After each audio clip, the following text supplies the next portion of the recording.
to Blue Lagoon. Yeah. You laughing at the picture of me on the horse?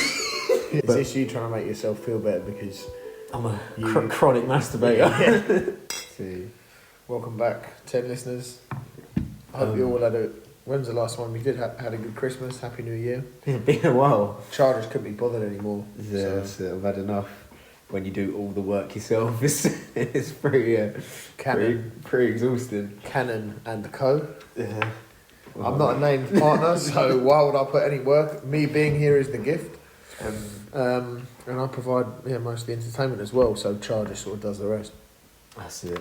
But yeah, we're back in the back to the primitive technologies today, aren't we? Because I can't get the mics to work. Oh, why did you tell them that? They probably thought there was I think you can tell the difference when you lean away and it sounds exactly the same. Yeah, drop the act. Yeah, what's been going on in your life? Well, what hasn't been going on? I've literally done nothing since Christmas. Made some New Year's resolutions. Failed? Or... No, mate. I've started. Do you know one of them? I stopped biting the nails. I've done it since I was little, and it's just quite a disgusting habit. They're looking a bit long and rough now. I see. Well, now I tried to cut them, and it's quite hard to cut nails. I cut mine. So I hate people biting nails when their fingernails end up looking like fucking Frodo's. It's disgraceful. Yeah. I hate it. And not boozing as much. That is one of my New Year's resolutions, and I've actually stuck to it. Maybe not so much out of choice, but I'm not having any plans since New Year's. Yeah, I think I've been the same drink-wise, but I don't really... That wasn't a New Year's resolution. I just think people are about less in Jan, and you've spent a load of money over Christmas, so I think people just calm down a bit. I went to New York in Jan, though. Yeah, I know. That was fucking sick. And then... you were there for like a few days, weren't you? Yeah, we were there from like Thursday to Tuesday or something. I don't think you can go there for sort of too long, though. Like, I think that's probably right. Like trying to spend a week in London. Yeah, like it's not that sort of place. We did a lot every day that we were there, and we had a load of nice meals in the evenings and stuff, but it's not really a place that you... Yeah, it's like a city break. They're always a few days, aren't they? Like Amsterdam, those sorts of places. You go for a few days, which is good enough, I think. Yeah. Cool. And then you went to Iceland after, didn't you? I did, yes. So we've not seen each other, obviously, since Iceland, or spoken too much.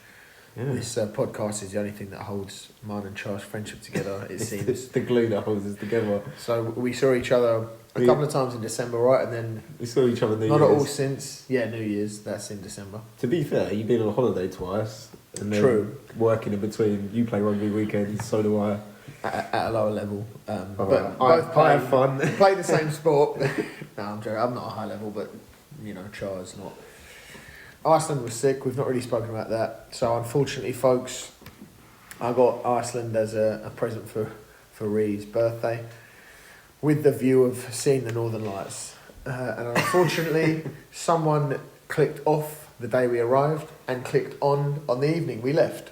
So for the period that we were fucking there, in the weeks leading up to it, we knew a few people, well, not knew, but followed a few people on Instagram who'd gone out there, and they looked fucking marvellous. Even one of my colleagues at work, he said his friend's out there at the moment, literally a few days before we went, and he said, oh, they look fucking magnificent, blah, blah, blah. So I was like, yes, we're going to see them. So we arrived there, storm.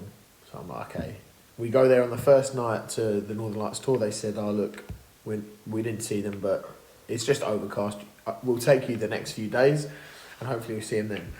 Don't get me wrong, we had loads of other stuff planned. Like, we went horse riding, we went on the Golden Circle tour, we went to Blue Lagoon. Yeah. You laughing at the picture of me on the horse? Yeah. Hey, strongest horses in the world, apparently. Yeah, fucking must be. So, we're at the place, right? I'll tell that before I tell the Northern Lights. We're at the stable, I guess, and the woman says, like, if you're a confident rider, stand over here. If you're a less confident rider, stand there. I was like, what counts as confident? And she said, have you been more than 5 times in your life? And I said, yeah. How many times have you rode a horse? Well, more than 5 times. Yes, obviously. Like, where you been riding horses? Every time I go to South Africa. You go on beautiful horse rides in South Africa. Like, don't have cars out there, do they? No, we have fucking, what are those? Horse and carrot, yeah. No, so you go on lovely like beach ones out in the bush, up like the Drakensberg. You can ride horses. So every time I go, I've ridden horses a few times in this country, but obviously mainly when I go back to South Africa. And so I said to her, well, I've been more than 5 times, but I'm going to go over here with the unconfident people because I was just like, I can manage a horse, but I was just like, if you get given one, typically they give the difficult horses to people who are more experienced, and I thought if I get a difficult horse, I can't fucking deal with the thing. So I went over there. So she then brings this horse, and there's loads of other bigger ones, right? Loads of bigger ones than what mine was. And she goes, you. So I look at this skinny runt next to me and I'm like, you're up, pal. And she's like, no, you. And I was just like, I'm a big guy, madam. This is a fairly small horse. And she said, no. One of the strongest horses. And I was like, okay, I'll take your word for it. And she said that even though it was a bit smaller, it was one of the strongest ones, which is why they gave it to a heavy man. But that on the route, it was gorgeous, by the way. The pictures, like, we were in the water in a volcano. Like that around the area that we went on that journey was basically loads of dormant volcanoes and stuff. Is that what a hot springs thing? No, it wasn't it wasn't. There are obviously hot springs, but it wasn't that. But they were telling us loads about the terrain and the horses, and apparently Iceland have some of the strongest horses in the world because when they brought horses over, when the land was first sort of not colonised because there was no people there, but basically people moved there because the land, it's cold, right, but it's warmer than some other cold countries that have horses, but apparently because the land is so barren, like, you can't grow crops, it's hard to actually live there, especially back then. They said most of the horses died, and the ones that basically survived were the biggest, strongest, quickest, and they've basically just, evolution over the years, they have fucking strong animals. So strongest survive. But, so we did loads of stuff while we were out there, but basically the Northern Lights was the main thing I wanted to do. And the storm lasted the entirety of the time we were there, to the point where I'm going to show you a couple of pictures. I'll send these to you, and hopefully you can put them up on the pod. I'll also edit in the picture of him and the horse. Yeah, do. The pictures come in here. So basically, these 2 pictures are literal 2-3 minutes apart. I basically said, oh, look, Reed, the weather's nice. And what I'd actually said was, you can see those mountains in the back. You'll see it, viewer. I said to Rio, fuck me, we didn't see those yesterday because it was so overcast. So we come and have a look. I took that picture, I made like a tea, came back to the window. And that's how quickly the weather fucking changes there, right? So it was so like that. So we didn't see the Northern Lights the whole time we were there, and this storm was continuing. And then we get back on, let's say Wednesday night, was it? And Rio was like, oh, for fuck's sake. Picks up someone's story that she knows who's in Iceland Wednesday night. Northern Lights were on show, and I was just like, you couldn't have worse luck, to the point where literally up until the day before we went, they were looking gorgeous, and just that 3 or 4 period that we were there, that 3 or 4 days, it just wasn't on at all. But that's the risk you take. To be fair though, even that, probably like the weather was pretty shit for you, but even then, when you were actually there, it's really hard to see them, like the naked eye, like human eye. Yeah. They always look a lot better through photographs and that, and if you're higher up, they did say that. You can't, like, that's, everyone, like, do you know when you see it, they all look like multicolours and they all look sick?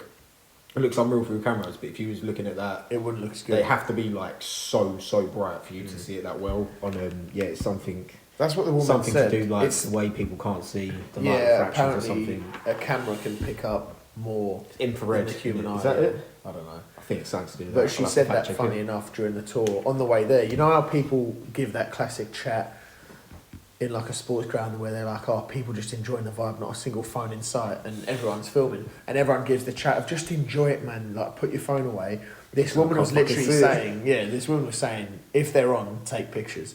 So basically, the first night we went on the tour, didn't see them. Other nights we were there, they just said to us, look, don't want to waste your time, we're not going to see them, so there's no point. But they also said, look, I know you haven't seen them, but at the end of the day, you could have been here in perfect conditions and they still couldn't have been out. And we've also gone out on nights where it is a bit stormier and people have seen him. So she was just like, you can't predict. But it annoyed me a bit. But I think because the other stuff we did was so fun, it was just like, Do you pay specifically for that tour though? Like, is it Northern Lights? You do have to usually, but the hotel I booked, they include on your stay 2 excursions, which were the Golden Lights tour, the Golden Circle tour, where you basically see their big waterfall, you see the hot springs and the geysers that explode and stuff. You see 3 things, and then you see a national park, and they include a Northern Lights tour as well on your stay, so you don't have to pay any extra, it's included in the price. But then I had to pay for obviously the horse riding and we went to the Blue Lagoon as well, which was sick. So do you know what that is? That's the one where hot people thing. wipe and the you shit all put- over their face. Yeah. So we went to that, but think back to the picture, folks. The weather while we were there was like that, and when we first got in there, it was still light out, and then by the time we left, it was dark because it was the evening. But when we first got in there, I couldn't see what was like 10 metres in front of me. So me and Ria were walking through this thing, and I kept thinking like, where's the bar? Where's the place where you get the Straight couldn't to the fucking see pints. shit. Yeah. Biggest worry. But it was so like overcast, but then obviously it died down and you could see more. But for the first like a half an hour we were there, it was a fucking blizzard. So I just had pretty much, you have your head, like I put my whole body underneath because it was fucking cold, and I just had my head out of the water trying to look around. But that was fucking quality. Yeah, everything was lovely, to be fair. It was really It's good going to place. sound like, well, shoot, does your head get really cold being out of the water? Or is it because your whole body's submerged, it feels alright? You got used to it. So at first, when I first put my head under the water, you know, then when you come up to cold and the wind's blowing, it's cold. But literally 10, 15 minutes later, it was fine. And when I first got in, I fucking just jumped straight in and I got under. And there was people walking around in like only waist high water. Obviously, it gets deeper depending on where you are. And I was thinking in my head, the fuck are you standing up for? But by the end of my time being there, I was walking around in those areas as well, and my up half didn't feel that cold, I think, because you just get used to it. Because we were in there for 3 hours. So that happened. So maybe one day I'll see the Northern Lights from Scotland or something. You never know. What a good night. That shit you put, it's obviously not shit. What is it, the stuff that goes in your face in that pool? Just like basically, you know, women do face masks. It's just a natural. It's just a load of face mud, masks. like minerals that you can put on.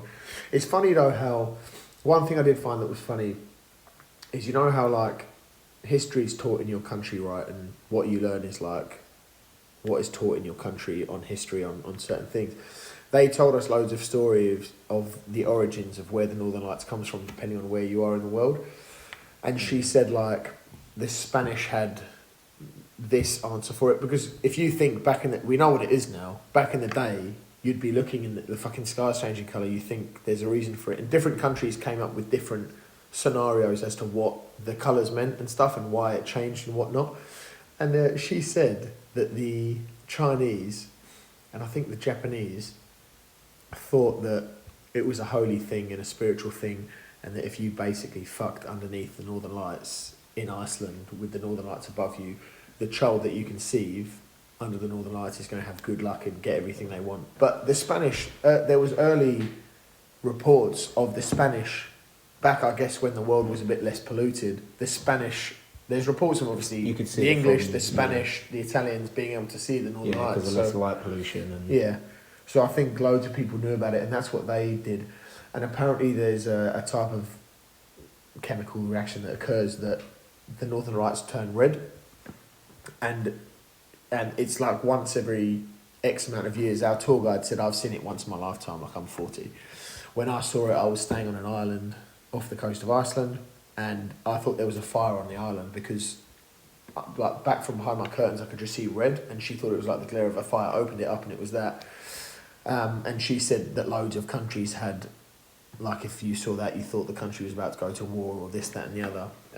But yeah, it's a lot more known about than you sort of learn about it now, being something that you only really see in Iceland or like Norway or top of Scotland, whereas actually the world fucking, before we polluted the fucking world, anyone could see them pretty much, which is cool. Isn't it? I thought it was more to do with like actual light pollution in the sense everyone's got artificial lights on now, so you can't see it.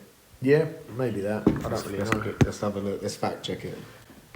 But I think pollution as well, because if you think like we couldn't see it because it was overcast, you imagine it, the pollution causing smoke, and maybe that affects it and how far it travels. I don't know. As for why the phenomenon isn't seen everywhere on Earth equally, he explains that aura is greatly influenced by Earth's magnetic field, which directs solar wind to the magnetic poles, both north and south. Solid. Strength of the solar winds determines how far away. Oh, that doesn't actually really answer the pollution thing, though. Good fact check, Joe. But yeah, no, really, really cool place overall. It's somewhere that I would actually go back. Oh really? Yeah, it's not because like I a think one and done. no, because there's so much we could have done. Like you can go fucking hiking up glaciers and stuff. You can go literally mountain hiking. You can go like snow ploughing up mountains and stuff. Quad biking through scenic areas. there's so much cool stuff that you can do. You can go like whale watching and that sort of thing, which you and I used to do in Hippodrome in Kingston, actually. But that sounds so very PC. I could get cancelled on the first episode back. so yeah, there's so much stuff I think you can do. And I was surprised that you even said to me when I first arrived about the cost. Everyone was saying to me it's so expensive, and I didn't find it to be at all. The way everyone said it to me, I was thinking like, fuck me, I'm going to come back an even poorer man. But it wasn't too bad, to be honest. It really wasn't too bad. So you're going to now set up like a travel tourism company for Iceland? I should, man. You're an advocate. Yeah. Yeah, mate, I feel like I've had a pretty boring start to the new year. Yeah, just trying to, knuckle down on that grind. About that podcast ideas. Here we go. Oh, No Fat was actually on there. No Fat. Have you heard of No Fat? Have you heard of No Fat? This is basically like where lads abstain from masturbating because they think there's a few things for it. People think it like massively boosts your testosterone. Oh yeah. It makes you more of a geezer. Sports stars do it. Yeah. Eubank Junior. It's big in boxing and that. Yeah. But there's actually just come up on a podcast I was listening to the other day. But the geezer on it, he was basically saying there's beyond the week there's no evidence to support it actually helps you at all. If anything, beyond that point, it's just like pent up aggression that ends up winding you up more than anything. Is this you trying to make yourself feel better because I'm a chronic masturbator? Yeah. That's why I sit with my left arm to the camera. It's fucking size of this. But no, I don't do no fat. No, I think it's retarded, to be honest. Like, if you are a boxer or like a high level athlete or like a rugby player, for example, who isn't fapping like a few days before the match or the boxing fight to try and give yourself a boost, I think you're probably not a great athlete to begin with if you need to rely on not wanking to... Like, I think it probably has a bit of an effect, but not... So there, like I said, a great deal. For a week, don't get me wrong, I think you can't... If you're doing it, like, 2-3 times a day, 7 days a week, then it's probably not the healthiest thing in the world. Fuck. I'm I need to slow down. It's like Wolf of Wall Street, it's like you need to pump those numbers way up. But yeah, like beyond the week, there's nothing that I think if you were staying for like a whole week, like only once every 7 days, your testosterone can increase and it might have slight like performance improvements. But yeah, I think one good thing I didn't actually come up with this though, but you think how much time like you've wasted wanking throughout your life. Finding a good video, doing it, cleaning up. Cleaning up? It doesn't take that long. Yeah, I'm not saying it's not a fucking fire hose, but... yeah. All of that, it's like you could actually, if you was to just even like half that number, you'd probably actually do some useful things. I don't know. It's not something I've ever thought about, to be honest, how much time have I spent masturbating in my life. The thing that does, I guess, cause a bit of ag is finding the right video. You can be sat there for a while, it's true. When but you're on the 9th page of... Yeah, you find yourself scrolling like a long TikTok session being like, come on. But I don't really TikTok think... session? You know, like when you go on TikTok and you end up spending too long on there, I'm saying like Pornhub. Wanking to TikTok, those 30-second videos. But I don't really think I would be doing much... What you just said there about, you could be better use of your time. When you're... Not to be crude here, when you're fucking horny and you're thinking, right, I'm having a wank, I don't think you're in the right mindset to go, actually, how the fuck would I solve world peace? Or how can I make more money? How can I do... You're thinking, I want to fucking rub one out because I'm horny, I'm going on Pornhub. I doubt that 20 minutes, say, you spend finding a video and then knocking it out, I don't imagine you'd probably do that much useful anyway. But it's like the knock-on effect. It's like after you... But what are we talking? How many times are you knocking them out a day? It's worried that you're spending too much time doing it because I think that's more concerning. Like you add it up over time, but then it's like after you've had one, you're not fucking like, you're not jogging out, you're not like, right, let's fucking get at it. You're like, yeah, probably just like... Post-nut regret. You're disgusted with yourself that you just watch a she-male porn video. You're just like looking at everything, you fucking disgust me. I think, there's one to do it less. Which I think everyone's been guilty of.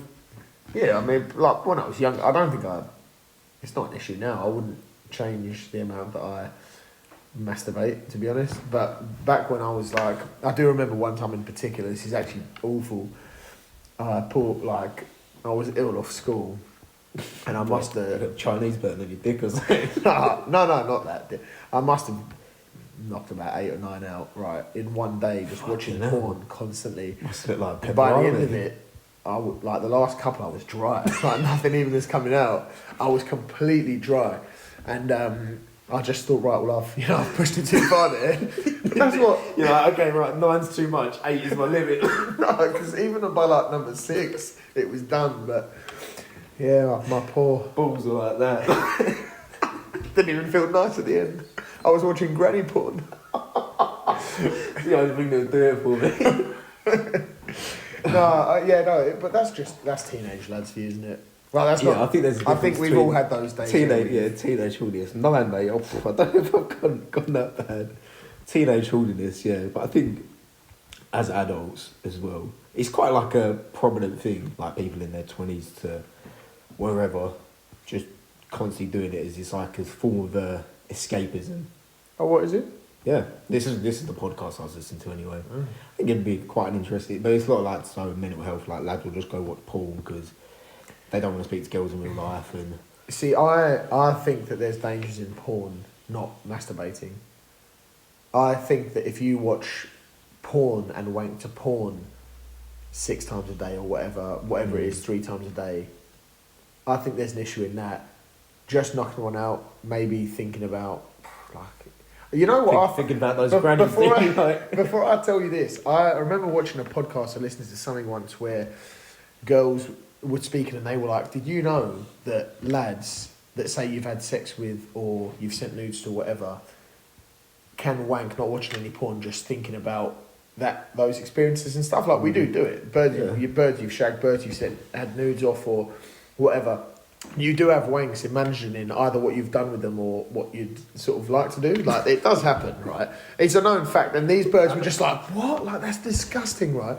So I think if lads are wanking but thinking about their wife or thinking about their girlfriend or thinking about sexual encounters they've had, I don't think that's bad. I think there is a danger in porn, though, because porn can give you, like, fucking ED-gies because you're only turned on by, like, a fake scenario which is set up that way as opposed to what a real life actual experience would be. You watch porn all day and you're looking at fucking size whatever models who are the most gorgeous birds you've seen in your life, and there's like a storyline behind it, etc. And that's what then turns you on. And then these virgins leave their house and stop playing fucking streaming on Twitch, and they go and find the genuine woman in a club who's just a normal woman, not ugly, just actually what women look like in real life, and they can't get it up because they spend too much time watching things that are never actually going to happen, and that's what then arouses them.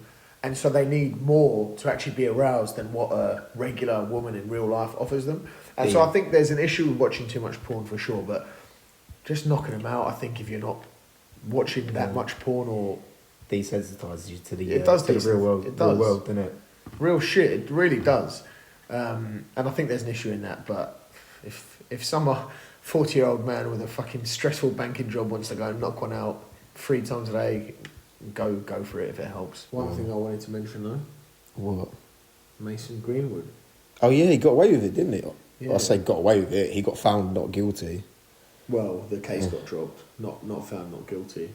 Oh really? Can't be on your phone, the mic. Oh shit! Sorry. Mason Greenwood. Yeah. Was he on house weeks, arrest? A house arrest. Yeah. Last couple of weeks, obviously, he's. You said earlier, oh yeah, he got not guilty. He didn't get not guilty. The case was dropped. So if you go to court and you're proven not guilty, that's not guilty. His just didn't actually get to court. Case got dropped. They've come to, I think, to an agreement outside of court settlement, right? Now, there's another thing that happened in the news literally in the last week. 2 chaps that went to like Ohio State College in America, both American football players, had offers. Ohio State. Ohio. Had like offers to play for the NFL, etc. They got accused of rape by one woman. Okay, 5 years later, they've been in prison. They've been going through this court case, appeal after appeal after appeal. Obviously, lost those scholarships. It's now several years since they've actually played at that level. They could have been in the NFL right now. They were found innocent. It's come out now, new evidence, etc. They're innocent. They've lost 5 years of their life, right? You think in them situations, the law should be thrown at that woman and she should spend fucking her life in prison because she's ruined 2 men's lives, right? So I'm a big believer in that, and you hear of it happening far too fucking often, whereas this is the opposite, right? This guy was banged to fucking riots. He was recorded basically saying, we're having sex, when she said, no, I'm not. He said, I don't give a fuck what you say, like, open your legs, etc. Crude, obviously, vile stuff. And she posted stuff of, like, cuts and that. That isn't really admissible. Anyone could have hit you. I don't doubt that this scumbag did hit her, but, like, just posting a picture and saying he hit me, inadmissible. To record him basically saying he doesn't give a fuck that you're saying no, that if you carry on you're going to do X, Y, Z. Cunt was banged to rights. And he should have seen the inside of a prison cell, right? They've obviously come to some sort of an arrangement outside of court, because there is enough evidence to prosecute him. They must have come to an arrangement, which I think is disgraceful. Straight away, after that happened, there was articles saying, will he return to Man United? Will the cunt return to Prison FC? Why is it being worried? One thing that really pissed me off is there was an article that was released that said, you know, Rashford and co and several other players don't want Mason Greenwood returning to Man United because he thinks that he actually might throw a spanner in the works of their progress this season. Not the fact that yeah, he's and he probably has raped her before, in terms of, I think people see rape as like a man wearing a balaclava raping some woman in the street, or spiking a girl in a club and shagging her without consent, etc. But even if it's your partner, they've said no and she said, like, get off me, and he's probably forced himself upon her in that regard previously based off that voice note. That's rape, right? So he would have done this thing before, and nothing about we're not having a fucking rapist back at Man United. It's actually just about, well, they're playing well, do they even need him? Fuck him. What's peak is he'll go and play either Championship or he'll play abroad in some league. He'll get offered a fucking contract and he'll be able to play again, which is a disgrace, because he should never play sport again and he should be in prison. And then you look at the other two geezers, who I said from Ohio State, like college, they've lost a career in the NFL potentially and have lost out 5 years of their life because of a fucking lie. So I think in that situation, that fucking liar should be sent to fucking prison. In this situation, he's not getting sent to jail. He should never be able to play football again. No club should ever touch him. Yeah, we spoke about this in another episode, didn't we, before? Not the Mason Greenwood thing, but the whole sports stars get away with murder. So that thing, there's actually a film about, not those two lads, but there's a film about an American football guy. Yeah. I can't remember what it's called. I know the one. But it's based on a true story as well. I think he ended up actually going to play in NFL. Probably because he was high profile and still good, so they sort of, I guess that helped. But if he was shit by then, no one would have signed him. Yeah. I think he was still like, he was past like what he would have been to go into the draft, like what you'd expect someone to go into the draft at. But yeah, he managed to get through. It's just bollocks though, and it happens far too often that people lie, which doesn't help, I guess, when something like this happens either, because this geezer's got away with it, and this isn't even that same situation. The geezer was banged to fucking rights. Like, I think it's horrendous that nothing's happened to him. And even if there's the thing, like, after the law gets involved or police gets involved and a case is opened, there's a certain point where a victim or perceived victim can't say, I don't want to do this anymore, let's drop the charges. Because once the police are involved and they've started investigating, by law you can't, like if you accuse someone of assault and then you say, no, I've changed my mind. If the police have already interviewed him, found CCTV of him beating you up, etc., you can't then, it's then not up to you anymore. Whether you, so I don't know how quite it's been able to drop, because it wouldn't have been her choice entirely. Even if she regretted exposing him and wanted to change, it wouldn't have been her choice entirely. Yeah, it's like you said, it happens, but it's like a small substrate. I think that's the right word. Like a small group. It's like a small group of either people on either side that make it awful for the other people. It's like, so there's a very, very small minority of women that find it acceptable to lie and know the consequences that could possibly have on someone and be alright doing it, that then make it like, how do you know she's not lying? She's not got enough evidence, sort of thing. When it's like, well, no, a lot of people aren't going to actually have that much evidence that they have been. Yeah, you can't. That something's happened to them. But then it goes for the same. It's a very, very like small, I would just say small group of men. Yeah, of course. That ruin it. It's like yeah, like the whole all men are trash and all people are this and that. It's not actually. It's like 20% or something, like a silly little like number of men are committing like 95% of crimes. like repeat offenders constantly, but then that gives out like the whole men are always the perpetrators, things like that. I'm not saying it's not, and I'm not saying that like shit never happens, but yeah, it's like a small group of individuals ruin it for the rest of it, and it's like, as a bloke, sometimes you're like, fucking hell, if I even look at a girl in the wrong way, everyone's gonna think you're a fucking wrong 'un. Well, have you seen that new trend of women filming men in gym? Yeah, so... And I follow a geezer on Twitter who is basically, he does gym videos, and he keeps reacting to these videos and just being like, you are literally completing a set, and a man has come up to you and asked you if you're using this machine, which is his right to do, or this man in the background is literally looking at you, filming your set, and then looked away, and you decided to confront him and say, what is he looking at? Like, you are the fucking problem. All of these videos are a fucking disgrace. Like, when I'm at gym now, I find it funny, you know how people are saying like, oh, if I saw myself look at a bird who was squatting at the gym, like my life's over, like kill me now. You're going to see me on TikTok, etc. I've been looking around, just like no one really films in the gym that I see anyway, but I just think like, if that happened to me, I would literally go up to that person in the gym and just say, what the fuck are you doing? Like, who do you think you are that you think I'm fucking attracted to you or wanting to look at you in that way? Yeah. When I'm at like, I've got fucking ADHD. When I'm on a bike at the gym, I watch everyone who's fucking there. Everyone in front of me, whether they're on the rower, on the weight rack, on the bench press, whatever it is, I'm constantly just looking around at people while I cycle, for example, because I don't have an attention span. I look at things constantly. I always look around. And most of these videos, I've not seen a single video where I think that man's a creep. I've just seen men like looking around, looking at her, I just don't get it at what is this like fad? Yeah, I think like 2 points on that is one that you see it from the other side in a sense, but some men are creeps. There's actually it happened at my gym a few weeks ago. This bloke wasn't a member, managed to get in. Well, that's where the issue. But then it does happen with members and that as well, because you do see videos of geezers just like bogging at someone, and then it does give girls the impression, like a lot of girls are like, fuck, I don't know what that guy's doing. It might be an innocent, you're just looking around or whatever. Or if someone's attractive, I think you're well within your rights to look at them and be like, yes, you're attractive. As long as you're not like fucking staring at them and things like that. But then yeah, like you said, it goes the same way. There's like this influencer girl. It was like quite a big video on social media. She done it. And this bloke, he's literally, I can't remember what he's doing. I think he's just doing like tricep extensions or something. And she's doing hip thrusts.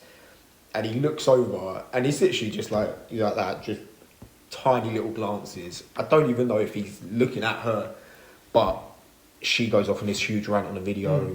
Pretty sure she does another one where she's crying, this, that, and the other. And everyone just calls her out and be like, you're just fucking, like, you're bang out of order. The geezer's done nothing wrong, this, that, and the other. And then she made another video apologising, saying that, yeah, I shouldn't have jumped off like that. And yeah, that's my point, is not a single one of these videos that I've seen a man do anything wrong. It has literally been glances, etc. And these people are just looking for fucking attention, looking for something to post online. I don't doubt that there's going to be actual creeps at gym. There's a very big difference between someone literally looking at you while you're lifting a weight and then looking at fucking 10 other people thereafter, and someone who's literally staring at you or being a creep. You have heard stories of like, I've heard stories online as well, whether they're true or not, of like men getting kicked out of gyms for wanking and shit. Like, well, you know, mate, like you're in your 9 a day. But it happens. Like, I don't doubt there are creeps everywhere, so I don't doubt it happens. But this whole phase needs to fucking die right now where it started, because it's so pointless. It's calling out very normal people as if they're some sort of pervert for doing literally nothing wrong. Don't get me wrong, if you do have a creep in your gym and you complain about him and say he gets kicked out or he's still staring at you and being like fucking weirdly behaved, stalking you, then yeah, call him out. These men aren't really doing anything wrong at all, in my opinion. And I don't really get where this phase has come from or why in the last couple of months it's been, like, it's so prominent and it's happened a lot. It's just because social media is a big thing and it's a massive thing. Like, I record myself when I'm training. Yeah. And it's very easy to, like, it's a lot easier spotted and things. I suppose it's just grown and grown and grown, but it's one of those, like, it's one person does something and then it gives more people the confidence to actually say something about it, but then it also gives all the other people that are just social justice warriors and what's the fucking phrase? Do you know when people put like pronouns in their bio even though they're not transgender or anything? Virtue signaling. That's it. Virtue signals. And that woke. The woke brigade. There's like absolutely nothing wrong with it. But then, like, it is just the small that ruin it for the few. Massive because small. you've got Minority. and then unfortunately, it's like you do get those odd few creeps in the gyms, and then it labels every guy that then is a creep. And then if it goes to a gym level, and then it's like the guy might have been walking past the mirror, looking at himself. 9 times out of 10, they are. Which, like... Just they're arrogant. A lot of them are I arrogant. look at myself. They care about looking at themselves. If I'm in the gym and I walk past the mirror and then say there happens to be a fucking bench, like... And you've not... Five benches in a row. You've knocked 9 out the day before and you've got the pump. Yeah. 5 benches in a row, all for the girls doing bench press. 9 times out of 10, I'd probably just look in the mirror, like, just look ahead of it. And you might be then classed as a creep. And if one of those girls said something, can you get banned from that gym? But then, I suppose you can see. But then, like I was just saying, I think it's the small minorities on both sides. My thing on that is, well, I completely agree. It's the extremists on both sides that then, like going back to the Mason Greenwood thing. The people who will defend someone like Mason Greenwood or an athlete that's been accused of it. Mason Greenwood is not actually. I don't know why I say he is a guilty rapist, but I mean the other athletes that get accused of it and then are found innocent and it's actually false. The woman's wanted money or something. The sort of diehard fanatic extremist who will support someone like that will say all women are fucking liars. Yeah. All rape victims lie when it comes to a sports star, and then you'll have the people on the other end who go, all fucking sports stars are trash, or all men are trash, or all white people are this, all black people are that. And the issue I think is with the world is any of these scenarios we're talking about in the gym, the sports stars raping people and getting away with it, the people accusing people who didn't rape them of rape, etc. I think the issue really that needs to be looked at is not all men are this, all women are that, all white people are this. It's more within the human race, you just unfortunately have cunts. And you have cunts on all walks of life. You have pricks who are the problem within white women, black women, Asian women, whatever race you want to think of, Middle East. You've got pricks in white men. You've got racists who are white. You've got racists who are black, racists who are Muslims and don't like other religions, or racists who are from Asia. You have these people within the human race from all walks of life, and they are the issue as opposed to tarnishing one whole group as in all sports stars are rapists, all men are trash, all women are liars, all people are this. And that is the issue, is your average person like you or I looks at it from all of those points of view, but when something happens like the Greenwood thing, there's that extremist people, maybe the woke brigade or whatever, who shout the loudest and say all men are this. And the people defending that man are saying all women are this. And they're actually just the ones that shout the loudest and make the most noise, whereas actually your average population, which is the majority of the population, because they are the minority of people, actually just see it fairly normally. But I think currently we live in a time where if you shout the loudest, your voice is heard, which is why the woke brigade obviously make the most noise. But when it comes down to a general election or a vote of some description, you realise how outnumbered they actually are. You might be shouting the loudest, but majority of the population sees things in a normal way. And I think that's the same as these situations, is you've just got these people that look at all men, for example, being this, as opposed to just thinking, well, if 5% of that demographic is the issue, that 5% needs to be looked into, or the police need to look at X, Y, Z. Do you know what I mean? Something like that. I think a big part of it as well is you can't these days. I say these days, maybe it's been a thing since humans existed, but you can't be impartial. You have to belong to one or the other. And if you are impartial, the people that belong to one or the other will then band you into the other group. It's okay, so this whole Greenwood thing is cool, right? There's been an out-court settlement, and it's you're okay, yeah, I don't think he was guilty, but there's now nothing you can do. And then it's all of a sudden you got people from one side being oh, so you think it was fine what he done? He's actually what? So now you don't think he should be prosecuted anymore? This, that, and the other. And it's no, there's actually just nothing you can do now. And then if you're but maybe I don't know, maybe it was wrong. Maybe it should have gone on a little bit longer. And then the people, the fucking there was no fucking proof. Yeah, the incel community are like that. And I think it's everyone as well bands together over the hatred of another group, not the admiration of their own. That makes sense. So you get Trump supporters are fucking classic for this. Do you know where you get interviews and they take the piss out of Trump supporters? But they'll sit there for hours ranting and raving about Obama or the Mexicans and all shit like that, saying all these bad things. But it's like, oh, tell me the good things Trump's done, and they might come up with like 2 things because they don't actually have many good things. They just band together about hating something else, which is what a lot of groups are formed on. Yeah, I think that Football's a fucking prime example. Yeah. Hate other teams with a passion. Other teams actually done fuck all wrong. Like, there's no reason to hate the other team. It's always the hatred of an out group, not like the admiration or the love. And a lot of the time it's like in sport I'd say it's 50-50. Like 50% you love your club, and then like I've said to you before, I've said on this podcast, like there was a time in my life where I followed Arsenal just as religiously as I did Chelsea, just because I fucking hated them and I wanted to watch them to lose. And I think in politics that's actually an interesting perspective, because what you just said is true here. For example, after how Conservatives have fucked up so badly in the last few years, right? Do you think anyone voting at the next election who votes Conservatives will be voting because they think Conservatives are good?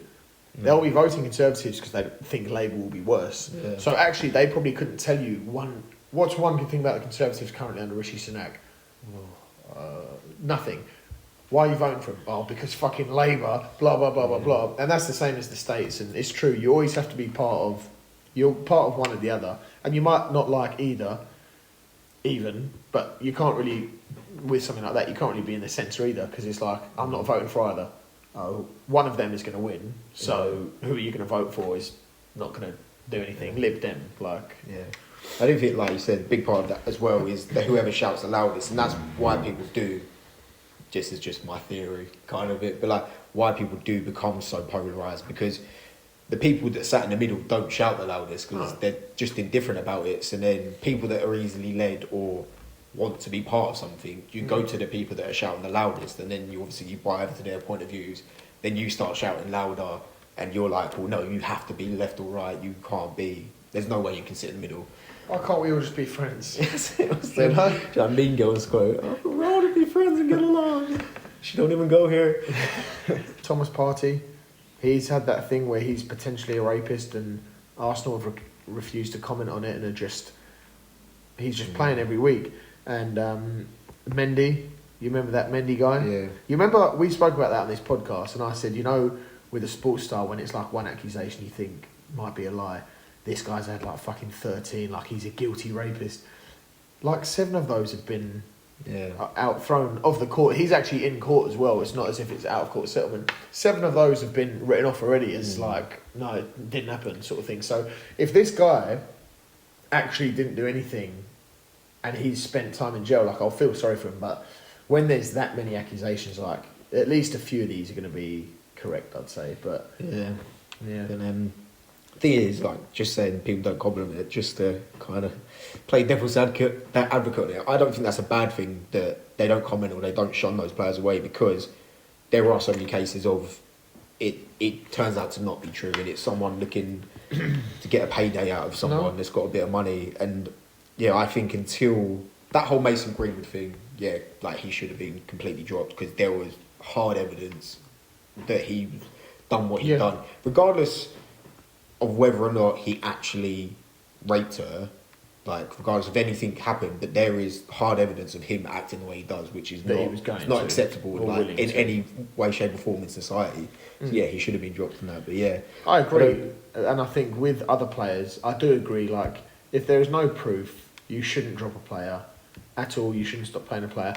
And in Man United's defence, even with all the shit that was released about him, the proof that existed, they still paid him, which I don't think that... What they did do was said, right, you're not coming anywhere near the club, you're not training, you're not playing for us. But they still paid the fucker. So he's been sat there still earning money off them, 100 grand a week, whatever it is, even if it's fucking 10, it's still more than the rest of us earn. Which I think is bad. Under normal circumstances, I think, if there's no proof, the club shouldn't... It's not... We can't live in a society where it's punish and ask questions later, and you're guilty until you prove yourself innocent. It has to be innocent until proven guilty. Whereas in his circumstance, we know you're it's fucking... almost going the opposite way around nowadays. Yeah, it is.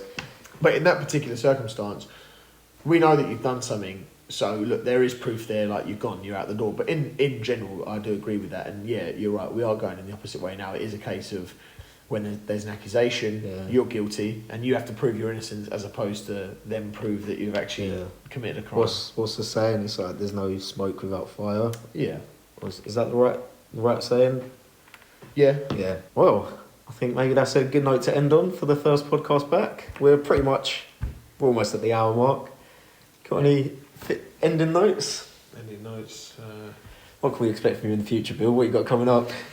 Well, hopefully a new house soon on the horizon. But no, yeah, so that's coming up. So that's something that's exciting me. First season of rugby back since my op has gone really well. Oh, Yeah. That's it. What should we do? I think next week we should do a Would You Rather episode. Would you rather just a whole hour of Would You Rather? Well, if you think, you could ask one Would You Rather and speak about it for 10 minutes, to be fair. That's true. I actually have taken that from another podcast, by the way. I saw a podcast do it, and they were asking a few scenario questions, and they had a couple of guys speaking, and it was actually funny. Alright, cool. We'll do it next week. Would you rather? Would you rather? It will be Friday by the time this episode goes up. So Oh, it's It's 2 days' Wednesday. time. Wow, Yeah. you work quick. But we're back now for a bit. I don't know how long last time we did 11 episodes before we stopped. I don't know how many we'll do this time, but quite a few. We're not going to stop this time. Mate, you need breaks in between seasons. It's like any No, but that's what I mean. any long-running sitcom. That's what I mean. I think doing like sort of 10 at a time or whatever, having a couple of months off and doing it again, I think that works quite well. And it gave us time apart, so our friendship was actually able to rebuild. What's it? Absence makes the heart grow fonder. That's it. Hopefully we get some more interesting people on than you as well. Yeah, we should get some guests for sure. Jean-Luc Depria, if you're watching, hopefully you'll be on soon. There you go. That's another thing. Maybe we'll do a Q&A, ask people what type of people we think they should get on. I mean... And all of the people we ask will not reply. But we'll try. Maybe. Hey, I actually... I messaged one Connor Ben and one John Terry when I was pissed after asking them to be guests on the podcast. Neither have replied yet, but it's only been a few months. So there's still time. And even, funnily enough, I met Nigel Ben, Connor's dad, in Sainsbury's a few weeks after I'd messaged him, and I thought to myself, maybe I should mention it. Maybe I should say, are you and your son going to come on the podcast? I don't know. I don't live in Lee. Is it Lee or... No, he lives... Connor Ben lives in Brentwood, I think. Oh, I saw his dad in Brentwood Sainsbury's because he was visiting Connor, obviously. But yeah, JT didn't reply either, which is... As I'm a Chelsea fan, I think he probably should have replied. But, Yeah, definitely. He's maybe got other things to do. More important than this podcast. Yeah. Right, that's it. Cool. Cheers to season 2, episode 1. Yeah.